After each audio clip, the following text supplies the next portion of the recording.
Good morning, beautiful people. Oh my goodness. It is a beautiful day outside. Sun shining. Yes. I love it. I love sunshine. Okay, so if you were here on Tuesday, you saw that I started reading a new book. And I'm super excited. Those of you who don't know me, my name's Christine Lunsford, and I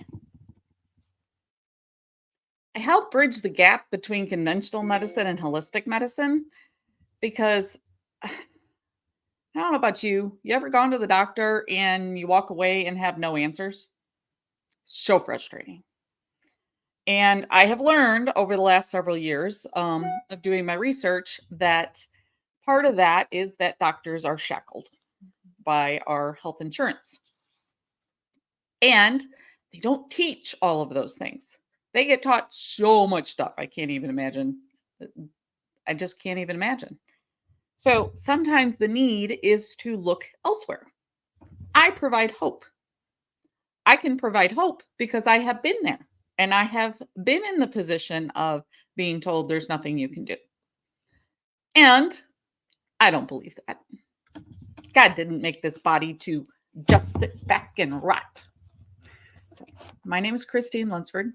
I get a little passionate, just a little bit, a little bit.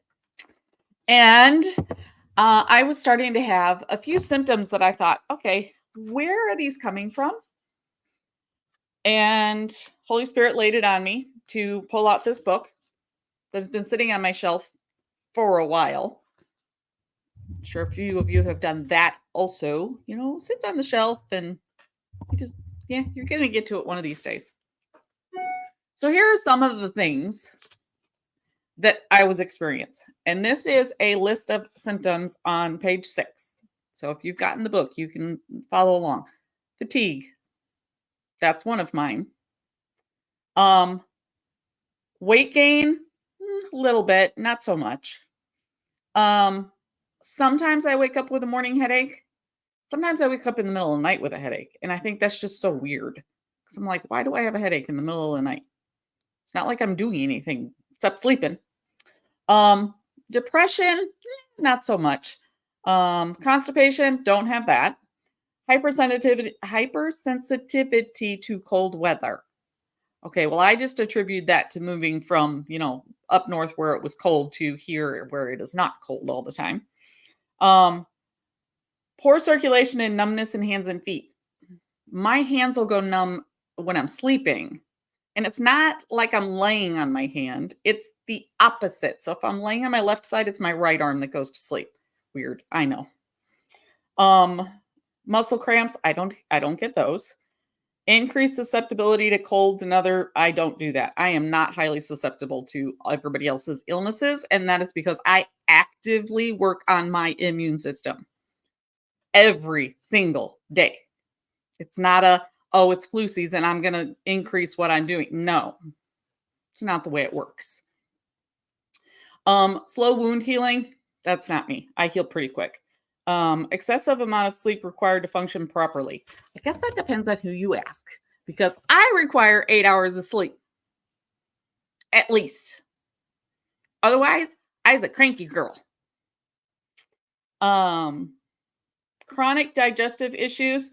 I'm naming these so that if they fit you, it may trigger, oh, that might be where I'm, such as lack of stomach acid. Okay, so I learned something interesting in here. I had the perception that heartburn was caused by basically overactive stomach acid. It's not. It's low acid. Didn't know that. So and this is gross. This is the way he put it. It's the food rotting in your stomach instead of digesting in your stomach. Ew. That's gross.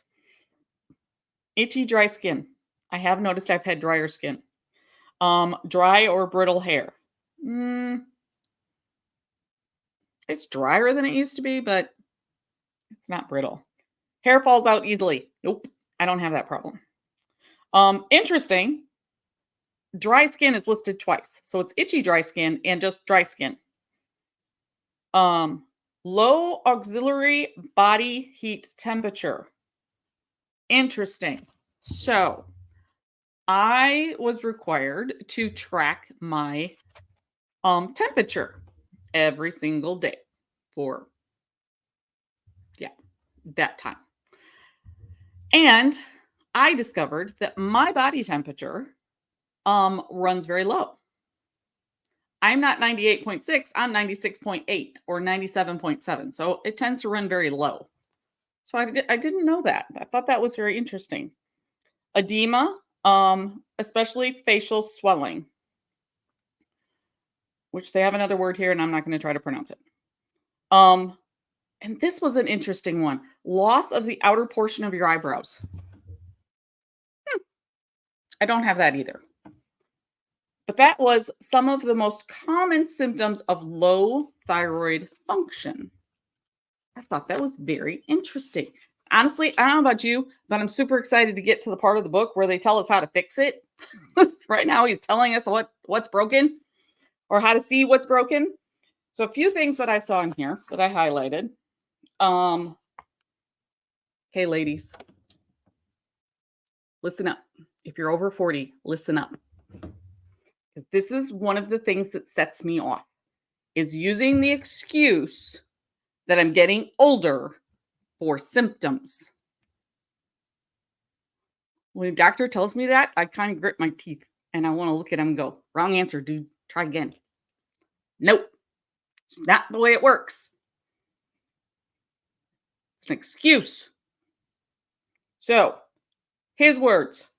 She may have other symptoms that she thought were a normal part of being in her 40s, like chronic constipation, irregular periods, or stubborn weight gain. Instead, these changes are clues that some of her body's symptoms are starting to malfunction. If she pays attention to what her body is communicating, she has the chance to resolve the problem before becoming dependent on a prescription for the rest of her life.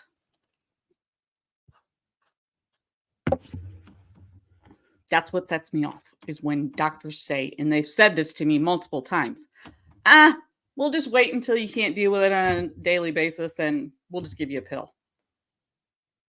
How about we fix the problem? How about we find the root cause and don't tell me there's nothing I can do? Yes, it makes me want to growl at them. Another thing, I thought this was interesting, and okay, I highly recommend you read both of his books, because here's a symptom that could mean a lot of different things. And that is true most of our symptoms. And that is why I am so adamant you know your numbers, you know your body, you know what's going on, and you don't give up. This is not simple. It's not a straightforward thing. And I'm sorry to say it that way, but it's not. If you don't find the answer, keep digging and trust the Holy Spirit. He's going to tell you. When I went in for all of my heart tests, I flat out looked at the cardiologist and I go, it's not my heart. I got a super strong heart. I'm fine. We'll take the test. I'm good with that. But I'm telling you, that's not where the problem is. Doctors don't like it when you say that. I'm just fair warning. So, chronic constipation is a common complaint of people with underactive thyroid gland. Now, in his other book, and I'm doing this from memory, so I would probably need to pull his book out. And he said that chronic constipation can also be a sign of stuff going on in your brain that could lead to, I want to say it's Alzheimer's. It may be dementia. Either way, it's a sign that something's going wrong. You need to pay attention. If you have chronic constipation, don't mask the symptom. Figure out why you have it and fix it, because that can lead to a whole bunch of things that once they're broken, you can't fix them. So pay attention. Um, this is okay. This is another one for ladies. And I focus on ladies because I am one. Fat burning. One of the most frustrating symptoms of hyperthyroidism is the inability to lose weight, even when calories are low and hours are logged on the treadmill are high. You cannot outrun a problem. Fitness instructors, I love you. You do great work. And I encourage you, if you have people that are struggling with losing weight and they're doing all the right things, encourage them to go find out why. I'm not saying don't exercise. I'm not saying it's not beneficial. It 100% is. And be aware. When I was my sickest for a year, I was put on 0 exercise restriction and lost 30 pounds. Not because I deprived myself, because I was repairing what was broken. And I have an increased respect for my body and pushing it only a little bit farther than it wants to go. Only a little bit. Sorry, that's a whole nother tangent. Back to this. So, um,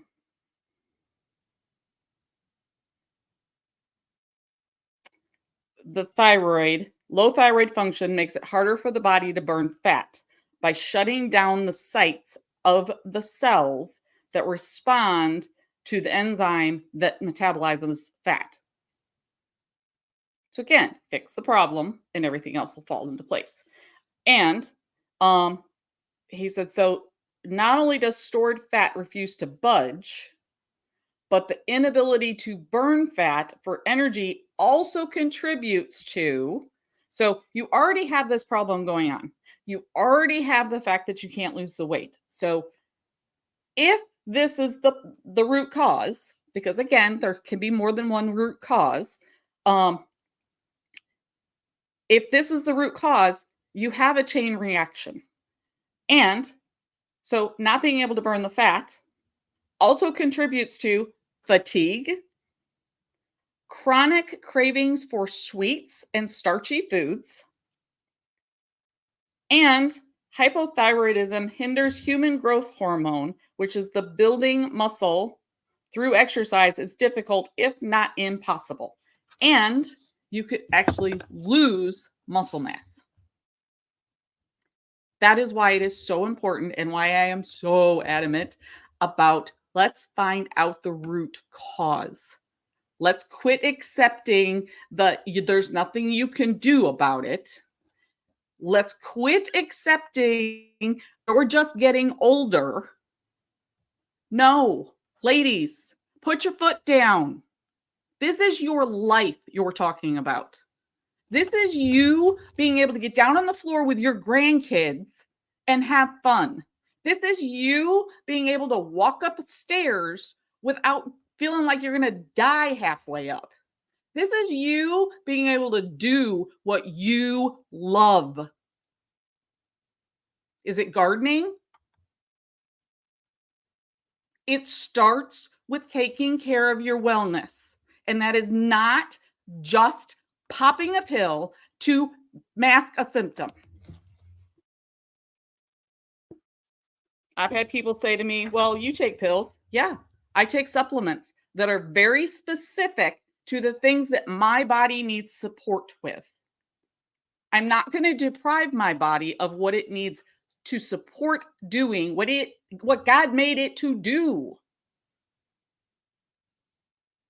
At the time of this recording, I am 51 years old. I refuse to lay down and say, I'm just getting older. It's okay. I'm just going to give up. I don't think so. And it's not about vanity for me. Sure, do I want to look good? Yes. In the aspect of I want to be healthy. I want to feel good.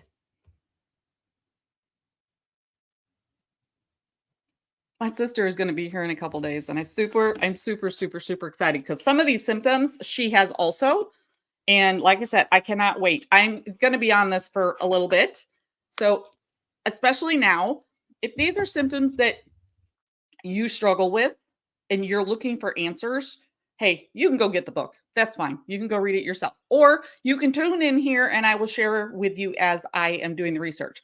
Go ahead and hit the subscribe button. Go ahead and hit the notification button because like I said, this is going to be something we're talking about because this is hitting home.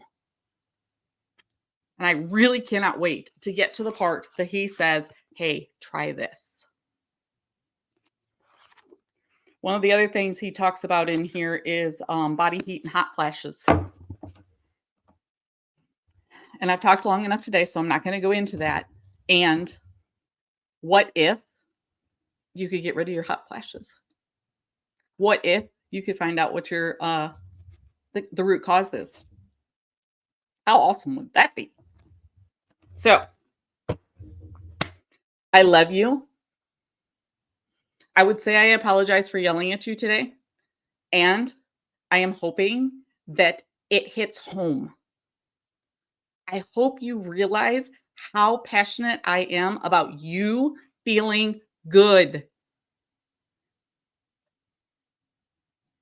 Quit accepting the excuses. Dig. This is your life you're talking about. Without your wellness, you don't have anything. If you get sick, you won't even have your money because all of it is going to go to the healthcare system. Blech. Can't talk. Okay, I'm going to get off my soapbox now. I love you. I wish you all the wellness in the world. You have a wonderful, blessed day. And do not forget, tune in, hit that subscribe, hit that notification, because we're going to be going over this for a little bit. And if this is something that you love and want to get my wellness book and the newsletter, it's in the description. Okay. You have a great day, and we will talk soon.